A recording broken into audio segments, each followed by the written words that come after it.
na biso bate makabaye bisa Argentine azongisa maloba wana na monoko na eloko ya liboso amilu mulongola na mosala ye moko abomisi bato misato na tina te akanga zando na makambo ya nkuku eba na katina te. Maintenant to komi na niveau oyo que non a komi ko utiliser ba syndicaliste a komi ko utiliser bato belé parce que le mouvement là le mouvement ils allaient mouvement oyo main noire nango ezayi devient être rationnel. Aujourd'hui, la responsabilité est par la député provinciale. Ceux qui vont en Mboka Mike Mukeba à la démarche 48 tu vas Kewa.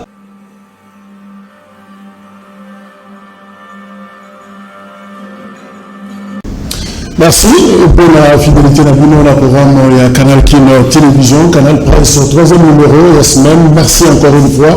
Nous avons besoin de Kinshasa Brazzaville pour nos Kilo Mobimba, pour nos Landa, numéro, nous connaissons Rodi, Freddy, Serge Kosso, Soulé, Guy, Poutou, MC Mbia, Laurent Fabrice, le secrétariat, équipe Mbango, on a proposé le numéro, et à Mokolo Nalelo. Breaking news Covid-19, toujours le chiffre Isaac Omata, 4259 cas. On les a tablés il y a lundi, et puis 90 décès, 539 guéris. Voilà comment la situation s'est présentée dans la République démocratique du Congo. Dans le monde, on a déjà un chiffre, il y a 7 216 3099 cas.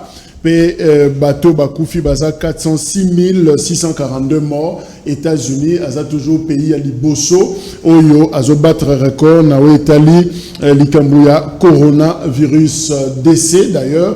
Il y a président, il y a Burundi, Pierre Kourounzinza, qui a Atika Bokonzi, Topé Passation et Salema le 20 août, Zalikoya, Namokonza Sika Evariste Ndaïchimie, et sali que lobby nouvelle circulée à Koufi officiellement, na crise cardiaque, mais source Moussousou et lobby que tant que président na hôpital pour na soin alors avion un président c'est Kendaki ko joie respirateur moko o ezaki na hôpital ya monene ya Burundi yena ngo balobi réquisitionner ngo pour la présidence, ce qui fait soupçonner que le président Kourounzinza a couffé la Covid-19. Donc, ce n'est pas officiel, mais officiellement, balobi crise cardiaque. Et d'ailleurs, tu es bien à Mikolo, moi, si le président Pierre Kourounzinza a été transféré à Kenya d'urgence parce que santé naïe, Zaki Malamouté, soupçonné encore une fois la Covid. Or, président Kourounzinza Lobaki, Covid est athée, Nzambenda Zobate la Burundi, vota qui pendant que Batino Sobagi na confinement, les obétama, manifestation au Salema, et c'est comme si Yemokabimi est victime au cas où option wana il y a coronavirus et ça confirmé. Kondi à Burundi confirmé que passation à pouvoir est ressalma le plus tôt possible. Donc cause la liste sous mingité il faut oya ponama qui à côté déjà na Bokondi pour que Moboulou et Zalaté. Voilà situation. Président Félix Tshisekedi a partagé ma condoléance naïe na Burundais nyonso. Joseph Kabila Kabange également président honoraire sénateur à vie Yépé a présenté ma condoléance naïe na bandeko ya Burundi pour na liwa ya Mokonzi na bango parce que c'est un pays voisin justement. D'ici à une semaine, Gombe et Kozala déconfiné. Yangozali Maloba ya Gentini Ngobila, gouverneur ya ville, a lobby que dans une semaine, peut-être, Bakoki ko déconfiné, commune ya Gombe. Proposition de loi, il y a député national de l'I Sanga pour la dissolution, il y a Sensa. Il y a Joseph Olengakoy, a lobby Zolia Mbongo Ebele, na budget na Yango. Et Josenga va supprimer Yango Karma, balongo la Sensa et Koufa na Yango, Wamezali Makanisi, ya Sesanga Ipungo Jakaseng. Assemblée nationale, Patricia Seya Aza, pratiquement candidature unique pour la poste premier vice-président de l'Assemblée nationale. Donc, nous avons mon unité. Assemblée nationale, Bimisi, candidature naïe, au retenir, et Zagaka Moko et Patricia Seya au UDPS a proposé. Et pendant ce temps, Jean-Marc Kabondo a commis le Conseil d'État à Fundi, à Sengiba annulé l'élection Oyo, il y a Moutou à l'idée remplacé parce qu'il y a Zana Makambako Loba, alors Conseil d'État va signifier déjà Janine Mabunda, lobby, audience et le Conseil d'État pour le dossier à Jean-Marc Kabondo, Oyo, en limité, Ndenge, Balongo lié, na poste wana procès 100 jours, rendez-vous à lobby, la prison à Makala pour la plaidoirie. Voilà comment la situation peut se présenter. Donc, justice, Azome Malikambouana, la vitesse Makasi Yango, Asbel Basomi, Sepeli, peut louer, nous sala oyo justice ya Congo, Azako Sala peut rendre hommage à juge Raphaël Yani, oyo Akufaki, Tolanda, réaction là-bas.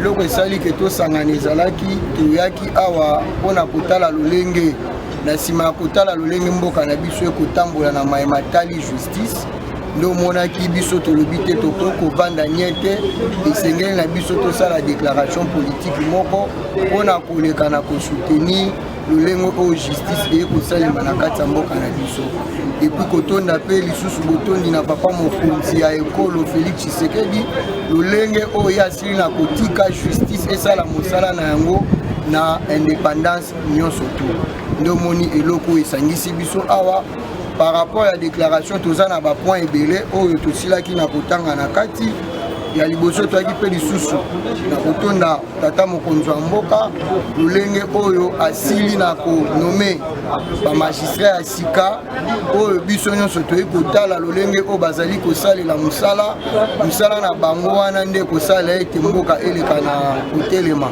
tokopesa lisusu merci lolenge oyo tata mokonzi asili na koameliore bacondition de vie ya bamagistrat mpo basala mosala malamu epuis totondaki mpe lisusu botondi mingi na tata mokonzi wa mboka mpona kotala lolenge oyo makambo ekotali kokota mpo yai kokota na makambo te soki otali Mobutu otali Kabila le père otali Kabila fils okomona ke maboko na bango ezalaki bobele kokota na makambo oyo etalaki bazuzi na ye asili na kotika yango bazuzi basala mosala na bango na tuta indépendance epuis topresentaki mpe bacondoléance na biso na lisanga nyonso tu ya bazuzi bato bakotala makambo ya mibeko na mboka na biso mpona kosouete bango bacondoléance epuis kosenga ete toleka na komona mpe bosolo na oyo etalaki liwa ya juge oyo asilaki na kokufa na makambo oyo bayi kosambisa ya programme ya chef de l'état à 100 jours oyo etalaki bamaison fabriquée. Voilà, Ludovic Mokaba, Yazali Moko, il y a structure Bansomi UDPS. Voilà. Les autres, Mike Moukebaï, Hugues Michel, Zanabiso Elongo, député provincial, il y a Kinshasa Mbote. Mbote Ndekozaki. Jimmy Kitengi, Zanabiso Elongo, Jimmy Azali Moko Bakambi, il y a jeunesse, il y a PPRD, Kinshasa Mbote. Mbote Ndekozaki, merci pour l'invitation. On a profité de la micro pour qu'on a présenté ma condoléance dans la population burundaise. Au perdre le président Pierre Kourouzinza, au-delà de tout ce qu'on peut dire de lui, c'était quand même quelqu'un qui a résisté aux impérialistes. Et rares sont ce président d'Afrique face aux impérialistes, et je salue sa mémoire. 15 ans de pouvoir depuis 2005. Timothée Lenoir, efficace en Abisso et Longo, Mbote. Mbote, merci beaucoup pour l'invitation. Je suis très flatté. Les autres jours, plus la casquette, il y a expert, il y a ville, il y a Kinshasa, parce qu'il sera essentiellement question, il y a ville à Kinshasa, tension lobby, et là qui a marché central, il y a Kinshasa, bas vendeur, bas manifestaki, pour na kosenga déconfinement ya Zando kosenga bafungola immédiatement Zando parce que balobi bisona gentini ngobilato gouverneur tozana niveau social ndenge moroté bazo le lanzala na bandaku viezo simba lisusu te ba kope baby alors basenga ki lobby bafungola Zando et police ayaki pour na ko intervenir pour na ko remettre ordre bilan officiel au gouvernement provincial bapesi biso 3 morts 7 blessés. Et puis, la police nationale, Bapesibiso général Kassongo, à l'objet, il y a 2 morts, 4 blessés du côté. Il y a la police, alors, général Kassongo, Bapesi précision, à l'objet que na 2 morts, wana, Bakoufi, Bakangamagi na Singa courant. Donc, Babandeko Kima, na croisement Kasai Itaga, Bazolanda Bango. bakotisi makolo na kati ya libulu moko ezalaki wana banyatisi na courant donc électrocution ndenge balobaka bakangami na courant donc eza masasi te nde ebeli bango bakufi par balle te mais moko curieusement akufi na anyatisi na courant selon général Kasongo mais makila ebimi peut-être que ba infirmier ba médecin bazona na biso bakoko aider biso soki mutu akangami na courant ndenge nini makila ebimaka na quantité nini parce que oya ye wana makila ezalaki vraiment mingi voilà tableau au Toro Kopesa pour la journée ya lobby. Alors ndeko Mike Mukebai oza député à Kinshasa, ce qui s'est passé lobby aux alaki on a Kinshasa réaction d'abord à chaud ezakini.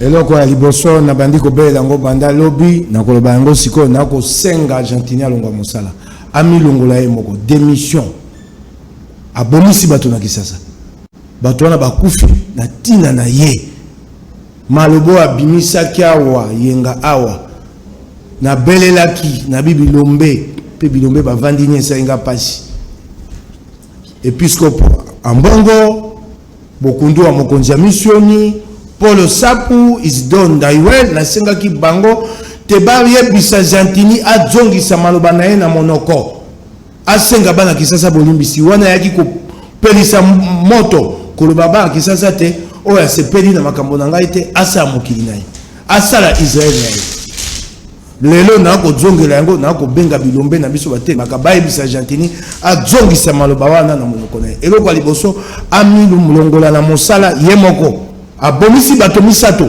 na tina te akanga zando na makambo ya nkuku eyeba na katina te na ko zongela yango pona la kisao makanisa mabaya na ona zando ya mibale na ko senga na baninga na ngai batinda minaoki pasi oyo bango badui bango pe baleli lokola ngai pona liwa ya bato o bakufi na ko senga bango elengo to zongisa session banda to bandi session na biso bandaka na le 30 mars et soukaka le 30 juin to triali ko vanda ne bongate pona nini babi covid awa bato bakufi likambo eza ya makasi ya kosakana te e ko senga te to fongola session poto ba ko tswa likambo na maboko na biso mosusu na koloba na ko bana général Silvano Kasongo zana limemi ya bomo ya bato limemi na bomo ya bato makambo yoko sa tango kabila okokoba na motesi ko bato bakufi okoya ko pesa ndibona moko ezangati na ngai na kitaki ngai moko na barumbu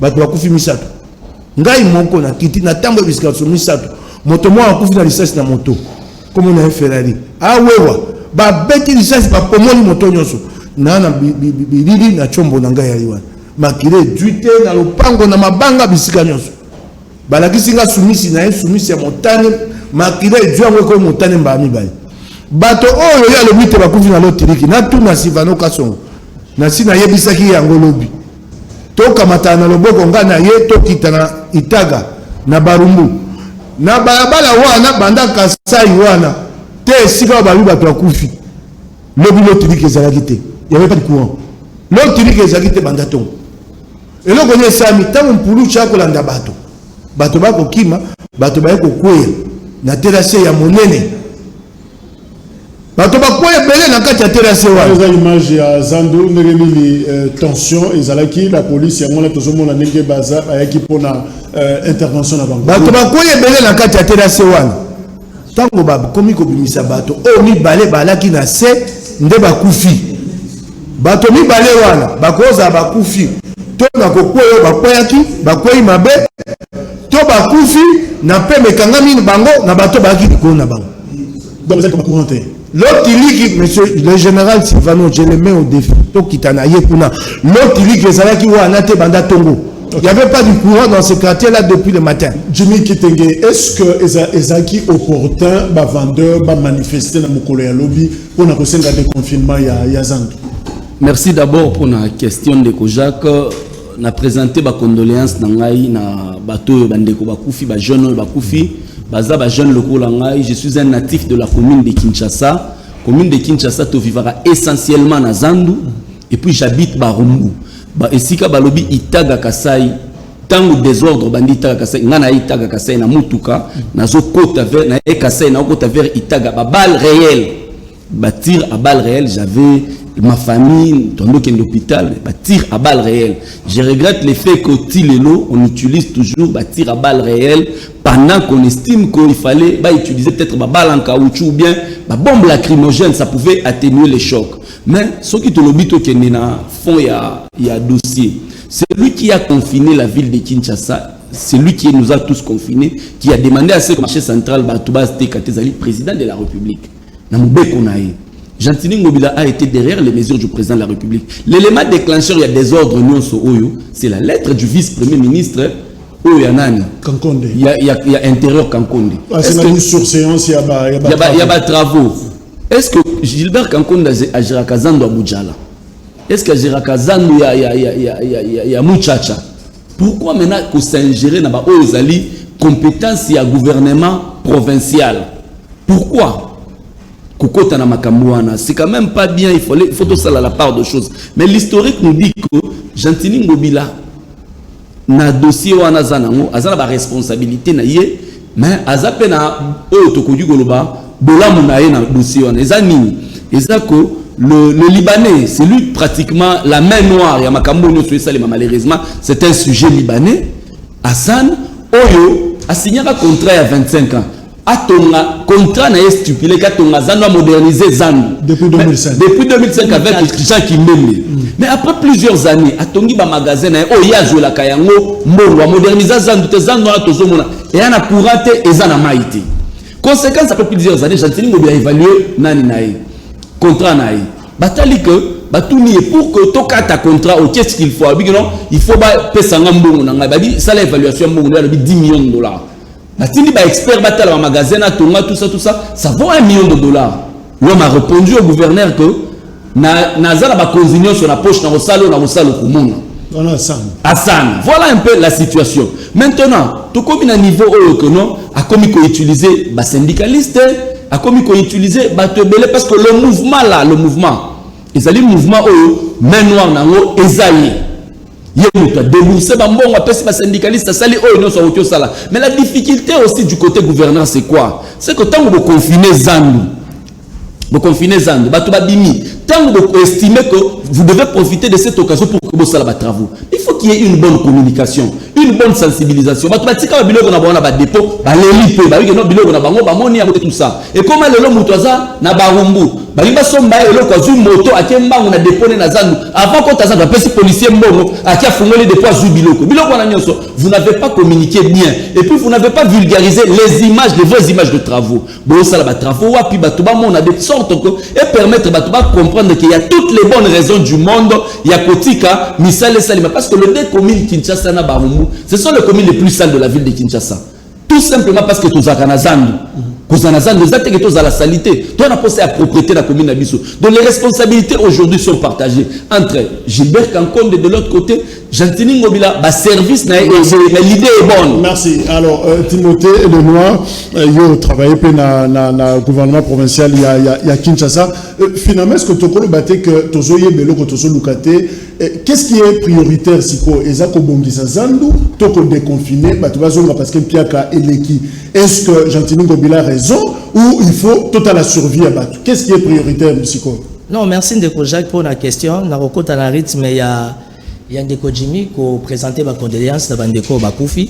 Moi, je suis un ancien de l'Assemblée provinciale. Donc, Makambouya Ville, moi, lecture nango assez élevée. Je me rappelle à l'époque, comment on appelle le contrat Yanani, comment vous appelez ça? Le contrat d'Hassan, et Bandakout avant. Si je ne me trompe pas. Nakimbem. Nandenge Kimbuta Yekoya a adhéré à la vision. Hassan, il avait pour objectif de moderniser Zandu. Mais bizarrement, pour moderniser Zandu, il y a un magasin. Il a construit au moins 104 magasins. Dans 104 magasins, bizarrement et malheureusement, à ton magasin, il y a des terrassés à Zandu. Ça veut dire que les eaux à Zandu, ils ont la difficulté, même entre guillemets, la toilette à Zandu, ils ont la difficulté. Et vous imaginez que dans chaque magasin, à Zagos, il y a $2000. Si tu fais $2000 fois 104 magasins, ça lui fait 208 000 les mois. Et l'année, ça fait 2 496 000. Donc, l'objectif, c'était de réhabiliter. Ce n'était pas de construire. Il y a 2 semaines, moi j'ai écrit au bourgmestre de la Gombe. Bourgmestre à Gombe a signé permission et pas gouverneur. Gouverneur a accordé. Je suis allé visiter Zand. Zand va travaux na évandite. Zand va travaux na évandite. Pourquoi? Parce que le principe de travaux, il faut qu'on boit qu'à appel d'offres. Et les qui n'a pas principe dans le normal. Oui, il faut qu'il y ait un procès. Marché public. Donc ça veut dire qu'aujourd'hui, Jean-Tini Ngobila, que moi j'ai toujours attaqué sa politique, descendu sur terrain, j'ai compris qu'il ne peut pas qu'on bande travaux sans pour autant qu'on boit qu'à appel d'offres. Je suis allé au grand marché, ça fait 2 semaines. Babouké le remoroté et le remoroté. Le problème c'est quoi? C'est les ministres de l'Intérieur, avec tous les respects. C'est cette manière de faire les choses. Parce que article 204 de la Constitution, point 1, 11, 27, ils ont le baquet, fondamentaux, il y a libre administration des provinces, reconnaissant la province de compétences exclusives. Donc, ils ont une action, le gouverneur est un premier citoyen de la ville qui peut faire pour l'intérêt, il y a des Congolais. Et puis, Kende, Zonga, et Lobby Jimmy. Ngai non, mon ministre intérieur était à Lobby pour na Wenzi à là-bas. Non, non, pas pour na Wenzi ya Mouekate, bah, auto réhabilité Wenzali Ngwala, félicitations pour tes oyate. Et bizarrement, pour mes Kazan. Et puis, le confinement, l'état d'urgence, à ce que je sache, ou c'est moi qui comprends mal, ne vient pas du gouverneur. Ça vient du chef de l'État. Et quand le chef de l'État instruit, le gouverneur a relayé le message. Mais quand le ministre de l'Intérieur a côté na 4, il y a gouverneur, le chef de l'État, excusez-moi, il y a la confusion totale. Alors, Mike Moukebaï, le problème aussi, c'est que les députés provinciaux, silence au Bozana Yango, ton commune Ngobila n'a qu'un condé. Mais na Katikati, c'est l'ensemble provincial. Topé Sabana Kinshasa Paul et Toloba Solo. Nazando makambo ya mibale. Likambo ya Hassan, na likambo ya ba vendeur. Il y a 2 problèmes. Toki maman côté. Likambo ya Hassan yani. Hassan, Jantini aye akati contrat na Hassan. Nga nana li foute pas ya Jantini te, li foute pas ya Hassan te. Akati contrat na Hassan. Contrat le bi pour kata contrat et sengole bi samoninga sanza motoba liboso ayebisi yete. Hassan akeya fudi likambo na coup d'appel. Balunga na coup d'appel pour Hassan alongi, Jantini a même na conseil d'état. Conseil d'état ekati le bi zongi sa na magazine na. Ce qui contrat c'est qu'il y a le conseil d'état mboka na ekati. Au conseil de la makamba conseil d'état toté. Mokande yali procureur général a commis tentative de rébellion. A commis VPM vice-premier ministre oya makamba sembo ya justice. Pour jatilia limiko yoka likambo conseil d'état zati. Oya mokano ajouté. Lelo mayele ya conseil les ali ko bengisa libanais. Loko la basi ba batelier. C'est le conseil d'état du Congo, c'est pas du Tchad. Bobongaye, Boyokana, ce qui a causé monsieur Eleke Bele, Boybandenge Bobongisa. Rapporteur et assemblée provinciale junior, Basengi Nangobila, Abuka, contre Wana. Nalobi, Boye. Ngai Nazo Loba. Koja Gobisanga te Songola Lobi. Il y a un jugement du Conseil d'État. Soyons responsables. Oh, ils ont battu la magazine, il y a Nani. Ce qu'on les lois, Hassan a vu mon cas dans le Conseil d'État, qu'on fonde Abisso Libanda. Tu fous un bon. En tant qu'investisseur. Avec qu'on fonde Abisso Libanda, millions de dollars, tu fous. Tout est comme un pays, ça monte à Pam. Il y a mis Balé Kamboya, Zandouali Kamboya, Bateki. Jantini, Tango, Yemova le bien, quand ça a coupé les langues, à Montambo. Un gouverneur qui dit n'a profité de la Covid. Tant que Covid est rien, maïle n'a rien. Le coup là, on a tongelo kwa sikanazando, ago le bangote, ago bon bango zana nkuku, na sima ya Covid, akamata ba mama ya zando, apanza bango na bazando alingwala. Asa bazando amike paiboe. Kuna na barumbu, ba mama wana ba panzana. Po ya lo bata ko tonga, ago bongisa. Nzoka misale ko bata po batonga centre commercial.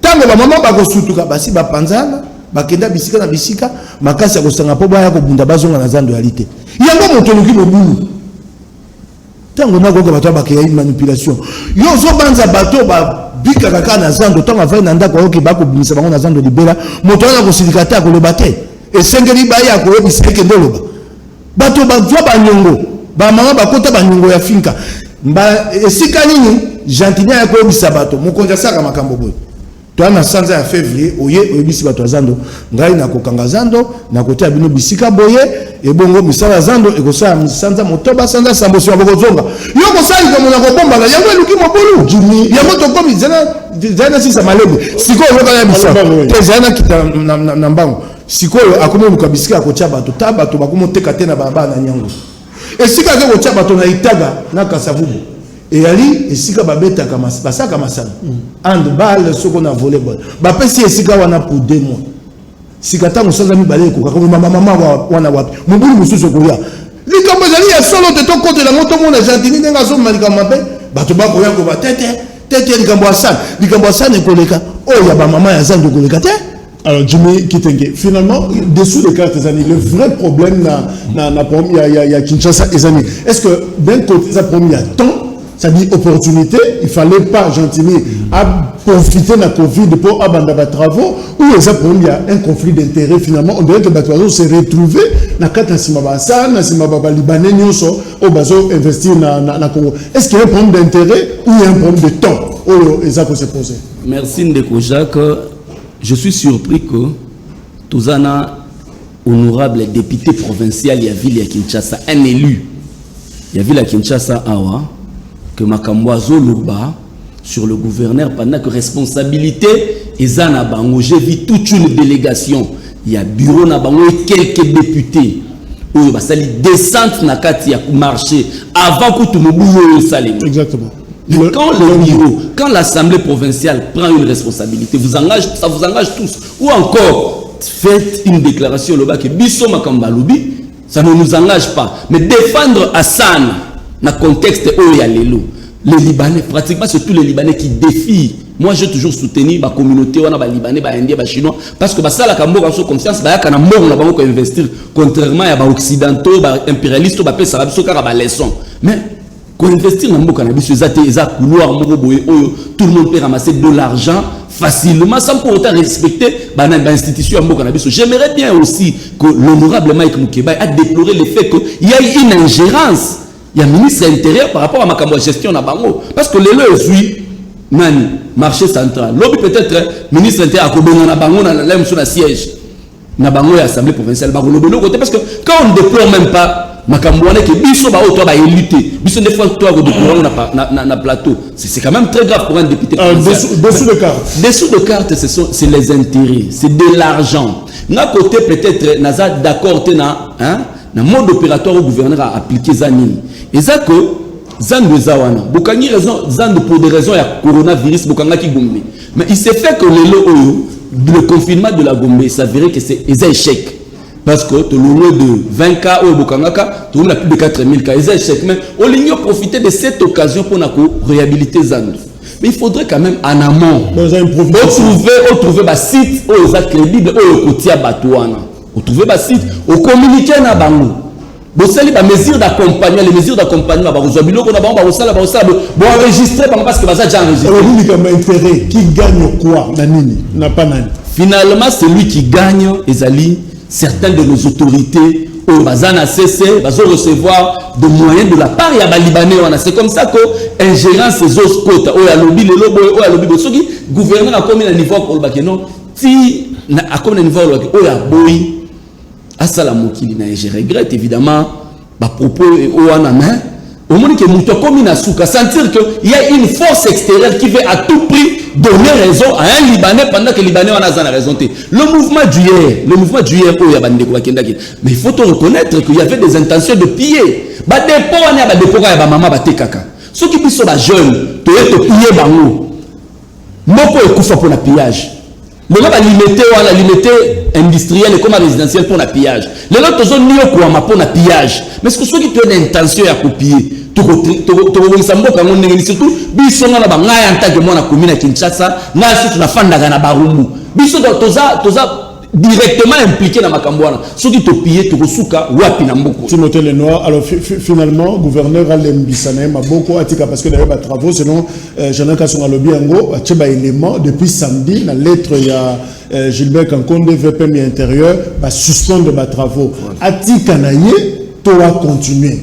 Non, écoutez, moi je ne suis pas malheureusement de l'hôtel des villes moi encore de l'Assemblée provinciale, mettant leader d'opinion, expert dans la ville à Kinshasa, je crois que c'est que moi je sais dans la politique est un monde d'épreuve de force. Je ne peux pas vouloir que dans un cas de attribution dans ngai, dans un cas il y a pouvoir dans ngai, qu'il y ait une force s'opposer dans l'autre. Quelle que soit la démarche d'Ngobila, soit bonne ou mauvaise, mais ici restons rationnels et surtout nationalistes. Vous comprenez? Je pense que cette démarche, il y a toute une force noire, et une millier force Ngobila, étant gouverneur, pour la profit, comment vous appelez? Et puis pendant qu'on est... Force noire, nous sommes en politique, déjà. Et puis pendant qu'on est, l'Assemblée provinciale de Kinshasa, Mike Moukebaï, je l'ai toujours dit à la télé, Mike Moukebaï, Daniel Safou, Ndekweleze, Christelle Voima, ne sont pas mes amis, sont mes frères, c'est le même sang. Mike s'est battu pour ma députée dans l'Ingwala. Que fait l'Assemblée provinciale? Ne me dis pas que Jatini Ngobila soit qui décision à Kanazan sans que, si pas l'Assemblée à Ebaki, mais les bureaux à Ebaki. Parce qu'il y a une différence entre informer les bureaux et la plénière. Et c'est quoi le travail du bureau? Aujourd'hui, il n'y a pas une sorte de cohésion d'esprit par rapport à ce que nous appelons l'Assemblée provinciale. Parce que Ngobila, qu'il soit dans les bons, qu'il soit dans les mauvais, dans les principes politiques, il est du devoir de l'Assemblée provinciale d'accompagner d'abord les gouverneurs. Parce que les gouverneurs ont exécuté une vision oyo, bango bandima qui dans l'Assemblée provinciale. Et ceux qui le gouverneur a commis retour, il est du devoir de député provincial. La plénière. Mais hier, les élus de Kinshasa sont allés voir Ngobila. Ils ont parlé avec Ngobila. Ils avaient besoin de détails. Le gouverneur s'est défendu par rapport à sa politique. Mais les ayants droit, les députés provinciaux de Kinshasa, par rapport à la question, par rapport au contexte, ils sont où? Parce que le long de Gobaï Kalati charge. Après, il sera mal compris. Après, il sera envoyé au tribunal. Mais ils sont à 48. Élus, dont à plus de 30, ils ont voté Ngobila. Mais qu'est-ce qui se passe aujourd'hui? Donc, les problèmes ici, ce n'est pas Ngobila. Ici, le problème, c'est derrière ces Libanais-là, nous savons qu'il y a des gens qui se retrouvent. Ce qu'on salit pendant 15 ans, il y a contrat, il y a Libanais. Ça te fait 37 millions 440 000 dollars. Donc, on va tout millions. Sans oublier que il y a des contribuables quinois. Donc, ça veut dire que la présence il y a Libanais, aujourd'hui, ça commence à déranger les quinois. Il faut revoir ce contrat-là, afin que nous... Merci Timothée. Question directe d'abord à Mike Moukebaï, député provincial. Est-ce que vous voyez que le gouverneur a reçu les travaux dans Zambia Mounene, Bakobuka, Bakopanda, Biloka? Nazoke na lombango na posa ko na batote kasi ali pona ko pesa bana kisasa pole. Na oki Jimmy Kitenga obi soko baninga na balobi. Jimmy Kitenga to na session te. Ba député balobaka na plénière. So bakolo ba libanda ba libanda. Oh, basali nyonso ya mo basali ya libanda ya décision à l'Assemblée. Les décisions de l'Assemblée se prennent en plénière. Likambola San, il y a un jugement du Conseil d'État. Ne nous affolons pas. Il y a le Conseil d'État du Congo, de la République démocratique du Congo. Maïté. Tocha Sikamaele, Bengisani, oui, Zouanano, Mokano, il y a Conseil d'État qui a permis. Kasimbongo, c'est ce qu'il faut faire.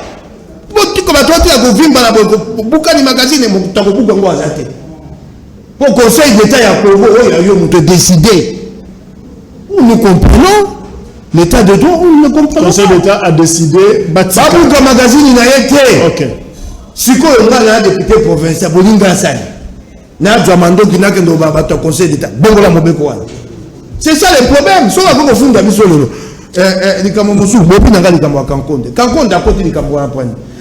PG, il y a cassation, montakomeli, 20 PM, il y a justice.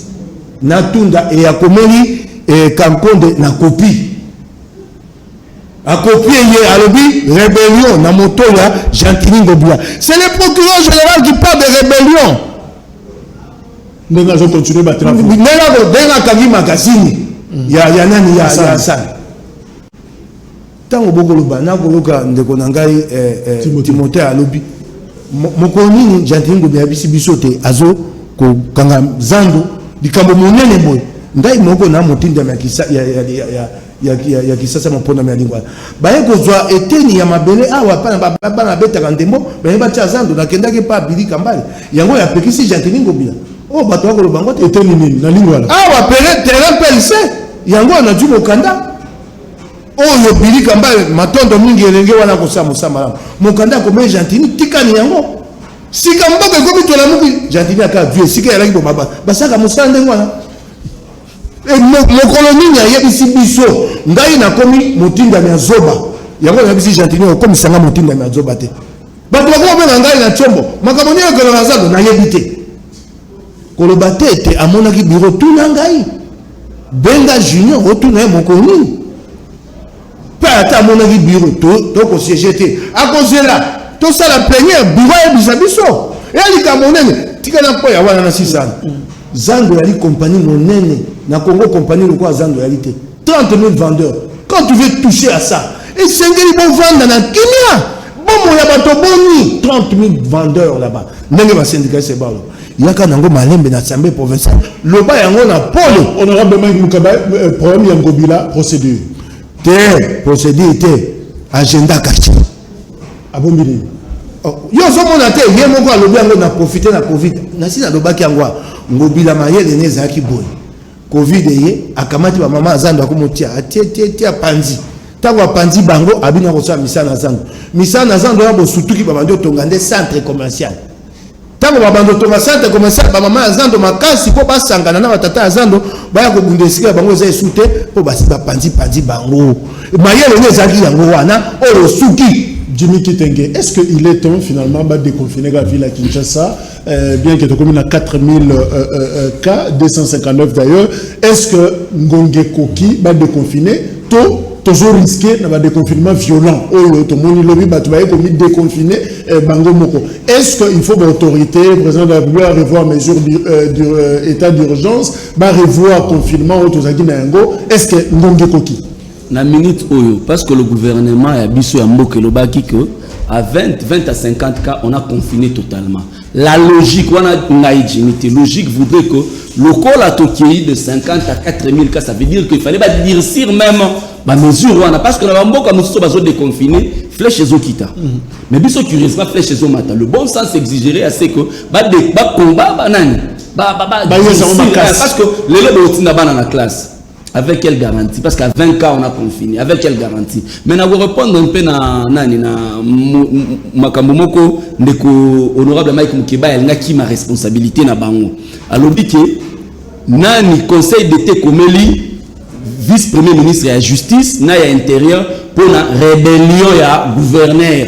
Na sens que aligné Abouka, ba magasin. Par rapport à la décision justice. Par rapport à la décision justice. Mais nulle part. Conseil d'été commis, rébellion à gouverneur pour moderniser Zanu.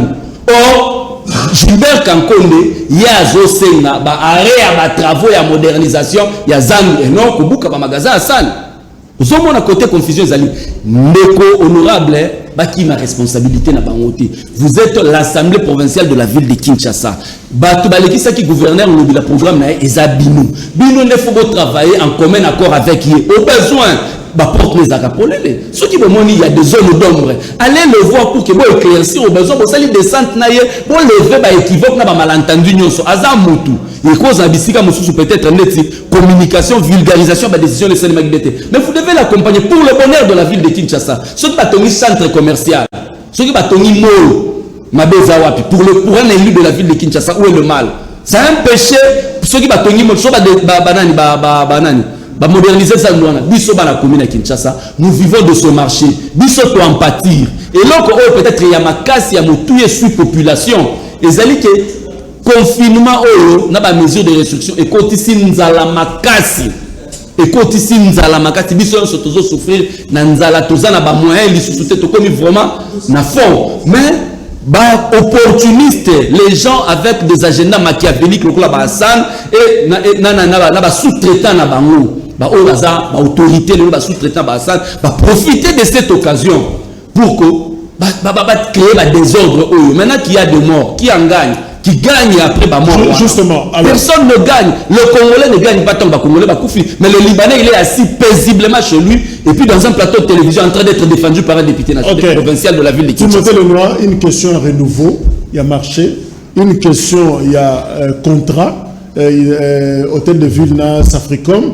Finalement, Makila y a un Congolais et Tanguy. Et ça a quand même un courant, et ça a mis ça si, mais Makila et Tanguy. Alternative des amis, solution des amis, qu'est-ce qu'il faut faire finalement dans la situation aux amis? Non, ce qu'il faut faire finalement, moi je me dis dans mon attendement, bandeko, député provincial bazar, na faut aux hommes c'est la bonne charge.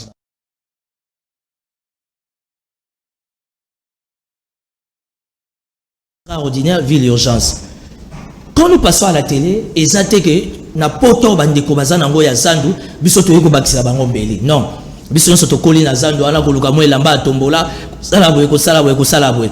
Mais bandeko zandu psycho faut ba vanda pe, ba sala pe examen ba yeba et si kani intérêt na biso eza. Parce que intérêt ya libanais ezani ndenga zozo ambongo. Mukolo contrôle que sila ga osani. Akei na ye. Et puis les Libanais faut revenir à la case du départ. Ça veut dire qu'il n'a pas d'abord respecté les principes de la construction. C'est au travers de la construction de la badal. Aujourd'hui, Zandu toilette est zati. Zandu est comme siège ya kuluna. Bisoto kolina Zandu, moi j'ai grandi à Mont-des-Arts, na lingua là-bas, na lingua là-bas, il famille noire. J'ai grandi à Mont-des-Arts. Mais les lots Zandu, les liens au risque, kuluna jour et nuit, et ça permanent.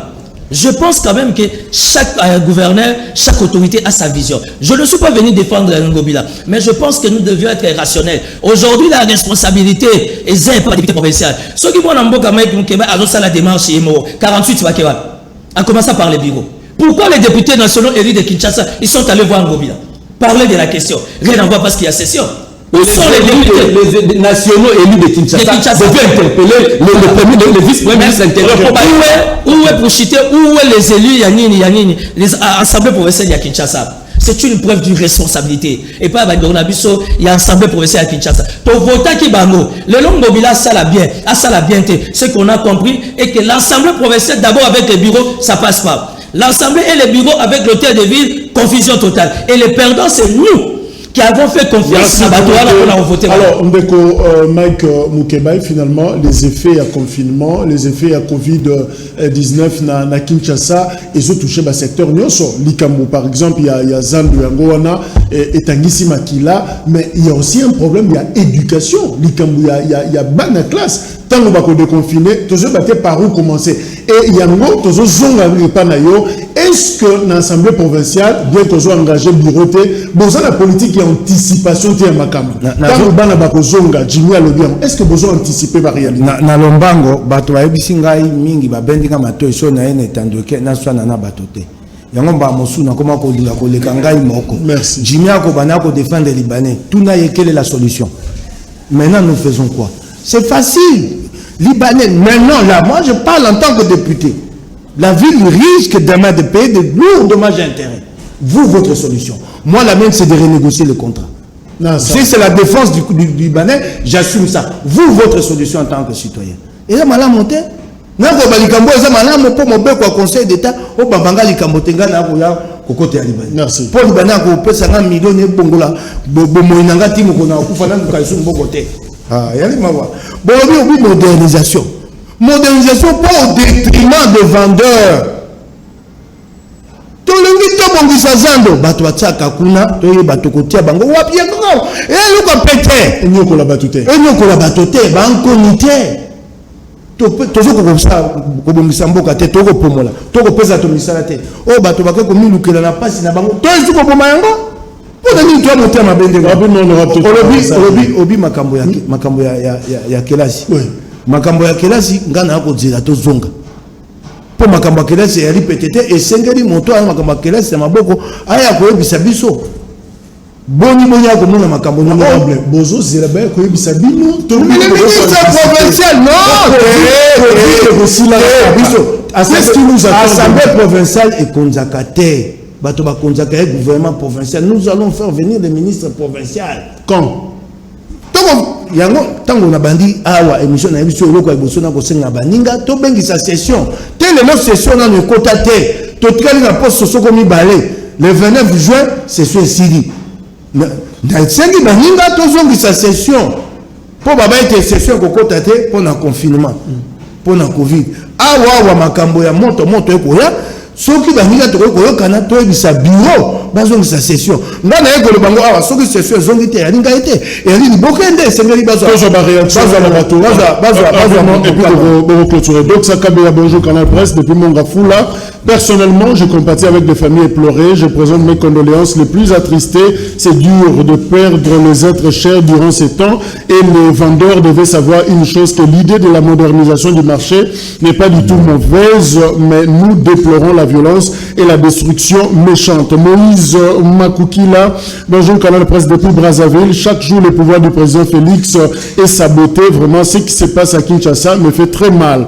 Chris Congo, un gouvernement qui vit aux dépens des décisions sous pression, Mawapo Nabiso.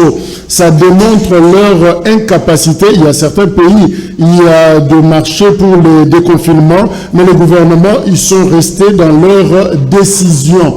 Patrick Smith Moumongo, nous connaissons que cette diablesse pandémie existe. Lorsqu'il y a prorogation, il faut aussi penser aux mesures d'accompagnement, ce qui est contraire à Kinshasa. La population vit dans la misère de l'océan. Edison Mabogo, bonjour Canal Presse, nous avons des dirigeants au sommet de la province qui se comportant comme des gourous. Vous constaterez que tout a été à dessein pour provoquer et ensuite tuer les Quinois. Et Ngobilaye Kassongo Sylvano ne sont pas à la hauteur de la situation. Leurs démissions arrangeront les choses. Ifaso Pistis, avant de faire détruire le bien d'autrui, il faut demander son avis. Aujourd'hui, à cause de tables cassées, beaucoup de gens ont fait les crises cardiaques à cause des gouverneurs. Pendant que les gens sont confinés à la maison, Gentilly et son équipe descendaient sur le terrain au marché central pour détruire le bien d'autrui. Un jour, il passera à la justice avec beaucoup de dossiers. Frère Jérémy Kayembe, bonjour, Canal Presse Ngobila ne peut pas nourrir nos familles. Nous connaissons son projet. Il veut signer un nouveau contrat avec Abed Achou, Assemblée provinciale, et derrière Ngobila, parce que Junior Mebalemba est proche d'Abed Achou. Nous avons accepté de vendre même la saleté. Déconfinement des marchés ne va-t-il pas exposer la population à la mort et ne contredit-il pas les décisions du chef de l'État, M. Daniel Ngaloula?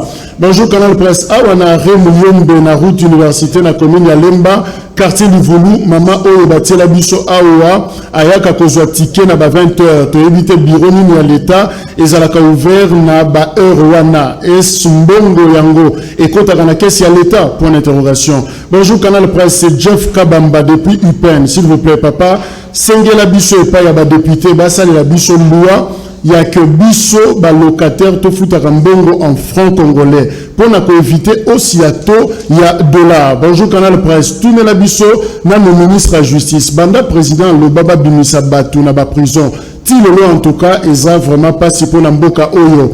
Salut monsieur Jacques, pourquoi on se laisse toujours exploiter par les autres? À l'Est par les Rwandais, à Kin par les Libanais, je soutiens Ngobila, c'est Alain Passy. Bonjour Canal Presse, Gentilly, na ministre et intérieur, Nani Mokonzi, Gentilly, Akoboma Bisso, Ponazandu. Bonjour, est-ce que Canal Presse et les Kakana Radio? Non. Fréquence, Nini, pas encore. S'il vous plaît, merci. Moussala Kitoko, Papa Jean-Claude Kinangila, Nakingabwa, merci papa. Bonjour Canal Presse, la police est un service important pour une nation, d'où les hommes la composant doit être d'une instruction normale. Notre service de la police a un problème d'homme. Bonjour Canal Presse, pour la nini ba congolais kaka to salaka nini honorable Mukeba itala ba électeur na yo tozo kufa papa kotika bisote honorable Mukeba. Bonjour Ezapol Kiri, s'il vous plaît bolo de la biso batuya bitabe. Basali nini to ebité. Bonjour Beko Jacques, finalement tozo baté na mboka oyo tokosuka wapi. État de droit baloba ki yango le peuple azo réclamé ba droit na ye, il faut boboma. Mboka oyo Félix azana musala makasi ya kosala Charmando maestro na Selembao. Peto Sukisi, bonjour Canal Presse Ngobila ayeba Kinshasa eza yumbité. Bonjour Canal Presse Ngobila zana courage ya kolobake Kimbuta Alia Mbongo à saisir justice pour na 60 millions Kimbuta Alia. Bonjour Canal Presse, l'UDPS se glorifie pour la première fois qu'un DIRCA présidentiel soit jugé. La RDC est le premier État qu'un DIRCA dirige le pays et le budget. Alfred Ngaliema. Question à Moukebaï. Ce qui contrat Ezali, est-ce que Hassan a respecté les clauses du dit contrat? Sinon, il faut rompre et ce marché central est trop sale. Il faut le perfectionner, monsieur Camille. Mike Moukebaï répond. Na lombango, na ebisi bandeko boyango na ebisi ndeko Jimmy Kitenge. Lelo Oyo, il y a un jugement du Conseil. Il y a un jugement du Conseil d'État. Oyo senga Gentini ngobila sala nzela obiso senga to sukuma Gentini akenda.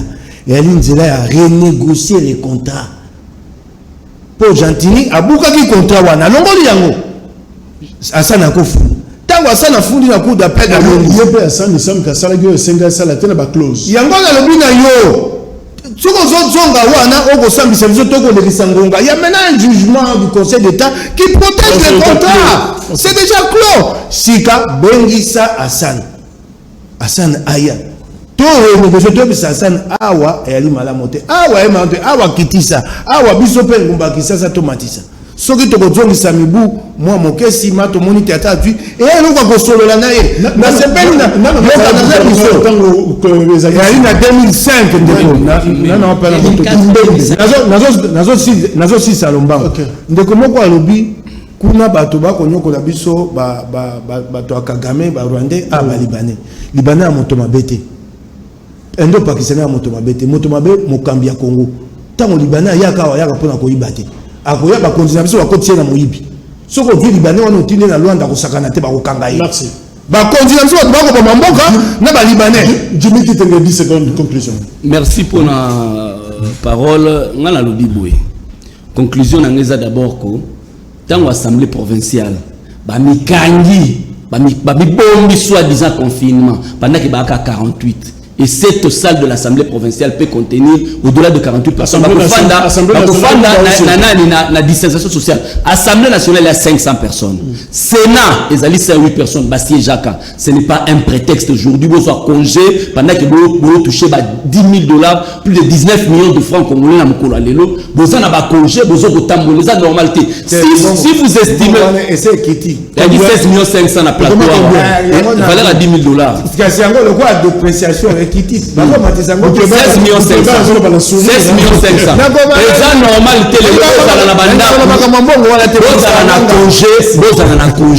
Pendant qu'il y a problème, c'est normal.